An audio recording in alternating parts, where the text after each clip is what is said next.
Greetings, everyone. This is Mar, and once again, this is my opinion. Today, I'm coming at you with another Blu-ray review. Today, it's of the Collector's Edition Blu-ray that Shout Factory released last year. It is one of two they did for two sequels to the classic sci-fi film from 1987, RoboCop. In this case, it is the one that they did for RoboCop 2. You see, there is the artwork that they did for original one. I did not order it through Shout Factory directly. I ordered it through Amazon, so sadly I did not get a poster like that. It's a nice poster, but I like the other artwork, like the one for the VHS where it's the close-up of RoboCop, and then you see Robo-Kane's shadow on him. I also like the other one that they do, that like always it's on the inside. I had that one there for the longest time, but then I decided to switch it to that one. Anyway, the special features for this release, like always with Shout Factory, are pretty good. Now, looking through all of them, there is only one complaint I have with them. And it's hard to say at this time if this is a nitpick or a major complaint, and that is, where the hell is Peter Weller? He's nowhere to be found on this, with one exception, and that is there's archive footage of him in one of the little pieces. It's an interview from back in '89 where he's giving his thoughts on the RoboCop character, a little bit on the original film, but mostly on the sequel. Other than that, no Peter Weller, which is sad because I know he complains about certain aspects of the film, but from what I understand, the special features for the next film mentioned that he, at the beginning at least, he was keen to come back for the third film, but scheduling conflict, and that he wishes this film had more of a morality angle in the third film. But other than that, I haven't heard him saying any major gripes. It's Nancy Allen I've heard that had major gripes with the filming process, and she's on here, which we'll get to in due course. Like always, I'm going to go through each individual aspect that they put on here and talk about it. First of all, the film itself. The film itself is the crispest I've ever seen it.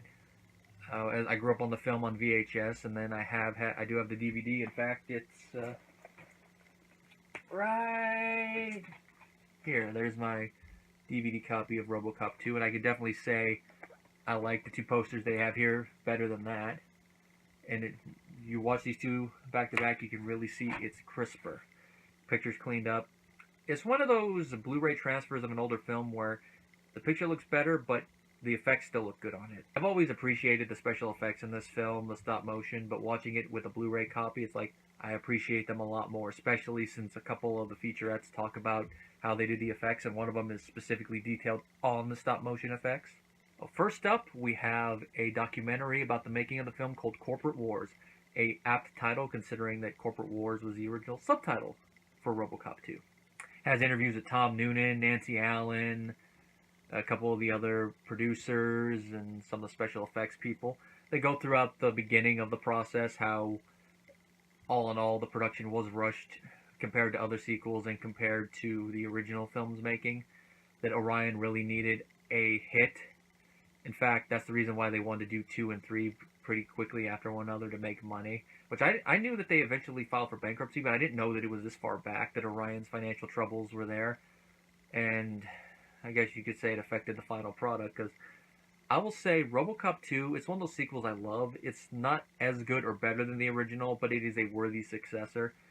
I will admit that you probably could have added a little bit more. Like, there's a couple deleted scenes, which I'll mention in a little bit, that probably could have been kept in the film for emotional depth, but is what it is.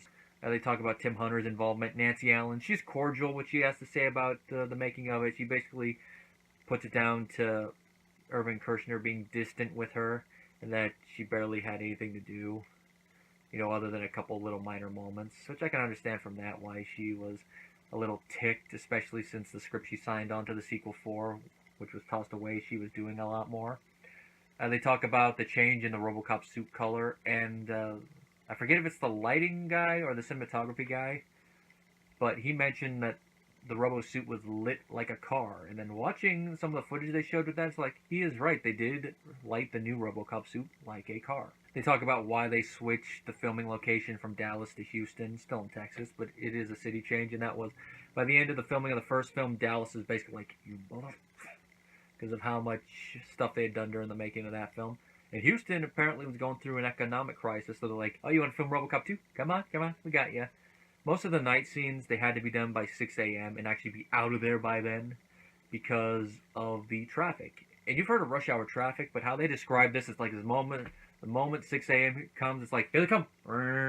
It's like, it's a madhouse, a madhouse. Tom Noonan, he talks about the film pretty well, but he hates that most of his characters' stuff got trimmed out either through the rewrites or through the editing process. Mainly that Kane is supposed to be a quasi-religious fanatic in addition to being a drug addict. And there's only a couple moments in the film that he really stands out, like the famous Jesus had days like this monologue.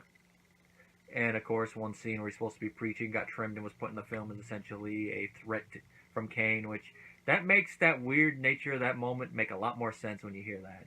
Next, we have Machine Parts, the making of the FX, and this is the one where they talk mostly about the stop motion effects, among other things. And Phil Tippett, who handled the special effects on this film, he said one thing that, if you think about it, really makes sense, and that is, it's the films you see between 12 and 15 that really stick with you in an inspirational way.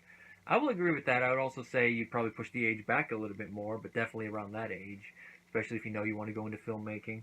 And watching how they did all this compositing and stop motion effects makes me appreciate the effects even more. And they went into the differences in how stop motion was done then to how it is done now with what Little's done now, like how the different joints were. How back then it was armature joints, now it's more wires, which I guess doing it, you'd probably see the difference. It was interesting to hear that. And about how, they have to be careful when they're doing the stop motion effects. Particularly that back then, you had to use a photo for it, so you always had that issue with generational picture loss, which nowadays, if you do stop motion with digital pictures, you're not going to have that issue. Which I can see that being a problem. And since they did the stop motion similar to how King Kong was done, you could really see the jump in how the technique was done from when you see the original King Kong from the early 30s to then. It's a lot more flawless in this film than it is in King Kong. But King Kong, of course, since it was one of the first films that do it, you got to look at it through that lens. That it's pushing the envelope and it's the first of its kind. So it gets a little bit of a pass there. But it's nice to see that they did perfect the technology to the point where, like, wow, this is excellent. And of course, if you've seen some of the work print scenes, you can see how they added stuff in, and it looks flawless. And I think it was in this one where one of the people who made the film mentioned that I will disagree with this statement for the most part, and that is that he says CGI looks more realistic. When it comes to doing stuff like RoboCame, no. If it's like subtle stuff, yeah. But the thing is, the part that I'm definitely agreeing with in that is that there's something about stop motion when you compare it to CGI that it is more pleasing to the eye. And I think part of that is, unlike CGI, with stop motion animation, there is something actually in front of the camera, so it gives it more of that in front of the camera realness, and also if the movement's a little jerky, it adds a little bit more of a charm. I mean, some CGI could have some of a charm, but it depends on the CGI and how good or bad it is. Like Bogia from Spawn, that is bad charm. That's charm in a so bad it's good way, because you look at that and go, that's laughably bad. And of course, it's balanced by Frank Welker, but another day, another video. One of the most interesting things they mentioned is how they did the machine gun flashes for RoboCane, and it involved cotton. I don't remember exactly how they explained it, but just hearing that they stuck cotton in there and did something with it is like, oh, that explains it. Cool. Nowadays, that would have been put in post, but them doing it from the camera, they go that extra mile. Next was Robo Fabricator, which was a little documentary on the making of the new RoboCop suit. It's an interview with James Belahovic, who did a lot of the effects on the suit for this one. He helped Rob Bottin a little bit with it. Based on what they say, it doesn't sound like Bottin was involved a lot with the making of this one, other than them getting someone to do it. I know he was hands-on with the first one, but with this one, it's like they don't really mention much about Bottin, and he's not interviewed, so that's like a minor thing. But if he was only involved with the early thing, I could see why they didn't get him to do an interview. But they talk about him pleasantly, and James does know his stuff when it comes to how they did the suit for this, and it's nice to see that they did learn from how they made it in the first film, and they made it in a better manner for this one. They used fiberglass for it, and all in all, it's an interesting little documentary. Then we got OCP Declassified, which is the collection of interviews from back in '89.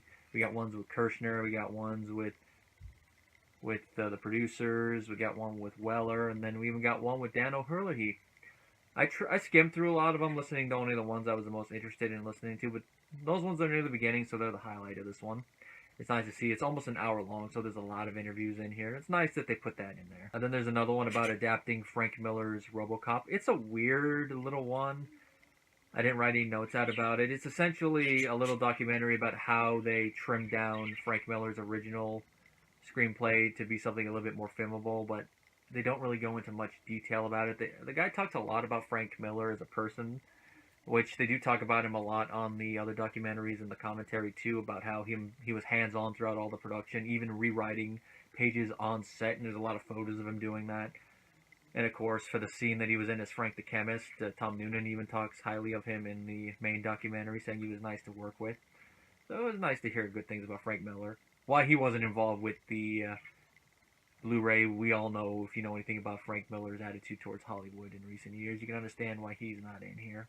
Though it would have been nice to hear him say his thoughts about it, even if it was mostly negative, just to, hear some of his thoughts on it. But you gotta do what you gotta do.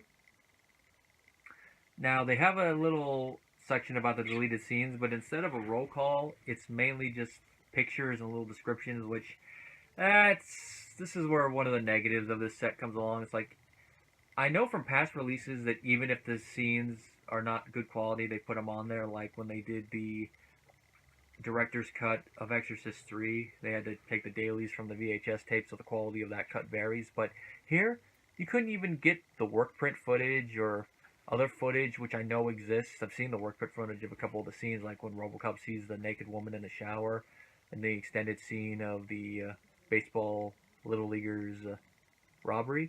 You couldn't get any other footage? Oh, maybe I know some of the footage for like the one with the Murphy's grave might not exist, but for that one I could see them using the picture. But for the ones where it does exist, no excuse. They didn't even mention a couple of them, like the Little Leaguers one, which Shout Factory, you kind of dropped the ball on that one, but considering that the rest of them kind of balance it out, it's a minor.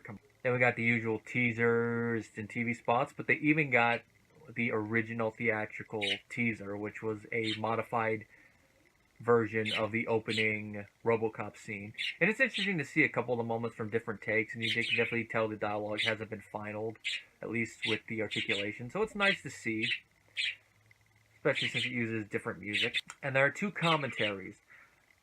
One commentary is by author/CG supervisor Paul Salmon, and his is the most knowledgeable because he's going solo, talking about the making of the film. There's a couple moments where he's critical of it, like the Hobbs scene at the end, which I can kind of understand. Some of the violence, but not like the way you would think. I guess maybe the way it was shot. But it's mostly that the satire wasn't as witty as in the first one, which he kind of doesn't like some of it. Like the scene where the guy commits suicide on camera for that one commercial. He didn't like that, but that's dark humor. I love that. He does like the Magnavolt one. That's probably one of the best gags in the movie. Magnavolt. Lethal response. But yeah, I will agree the satire isn't as good as the first film, but then again, it's rushed compared to the first film, so you gotta give it a little leeway there. He mentions, the homelessness that we see in the film, a commentary on the Reagan administration, which I hadn't thought about that until now, but I guess you could say that's there, because if you think about it, Reagan is the one that closed all those sanitariums and other mental places, so it makes sense that a lot of them would end up on the streets. And as Salmon put it, before that, he hadn't seen as many homeless people as there were now on the streets, except when he was in a third world country like the Philippines. So goes to say, and it kind of connects with something that Kirshner says in his little B-roll thing from the OCP Declassified segment, and that is that science fiction is used to comment on contemporary issues, which, if you think about a lot of science fiction, you do get that, like RoboCop, talking about the future, talking about the present with the future. He talks a little bit also about the switch from Dallas to Houston. Nice to hear another perspective in a longer form. He also gives stories about the special effects shots and other little tidbits on the making of the film. And he points out one thing I hadn't thought of before, but part of the fight between RoboCop 1 and RoboCop 2, when they're underneath the ground, it looks like that might have influenced a similar scene in the original Iron Man movie, which I hadn't thought about that. It's a little interesting thing. Was that a little homage to that moment? If so, it'd be nice for someone from that film to say something. And he also gave an answer that I hadn't heard of, and that was why Basil, I always frick up his last name, Basil P, this guy who composed the score for the original film, did not return, and that was because of the rush production and he had other commitments. It kind of makes sense. That's what I figured, but it's nice to actually hear someone involved with the film actually give the official answer. This is the better of the two commentaries. The other one is by the team that did that Making of RoboCop documentary, and you can tell they have a good back and forth. It's essentially an official fan commentary. My only complaint is that they speak over each other too many times at moments, so it's like they didn't go into it with like a mindset or with notes on who would say something at one point. They just did it and said, fuck it. I know the fan commentaries I've been involved with, it kind of goes with that, but if you have too many people on it, it goes a little weird. Like, the most I've ever done is when me, Efrey, and Mike did fan commentaries for the first Highlander film. Other than that, it's been two, like when Efrey and I did the other two Highlander sequels, and then attempted to do our ones for the different Texas Chainsaw Massacre films. Like, we did one successfully for two, but when we tried 1 and 3, they failed. It's one of those things we gotta try to do again one of these days. I gotta get together with him and see if he's interested in trying those ones again. But it's a little project for down the road. It'd be fun. Especially since when I revisit those films, I'll probably have some more things to say about them than I did last time we tried that. But all in all, this Shout Factory release is a great addition to any DVD, any Blu-ray collector's collection. Whether you love the film, think it's underrated, whether you're so-so on the film. If you hate the film, it'd still be a good addition to your collection if you're a fan of the original film, just to see why it's not as good as the original film and see all the hard work that went into it.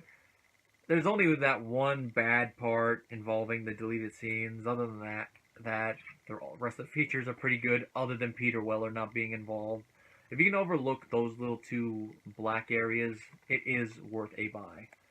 Now, one of these days, I got to get the 1 for 3, which I didn't want to get it when it first came out, mainly because, like, yeah, I'm not the biggest fan of 3, so I'll wait. Now is about the time. Probably within the next couple months, I'll get it and go over it, because just from some of the stuff I've read about that, it is a good companion piece for this release. I'm Mar, and this has been my opinion. Till next time, guys.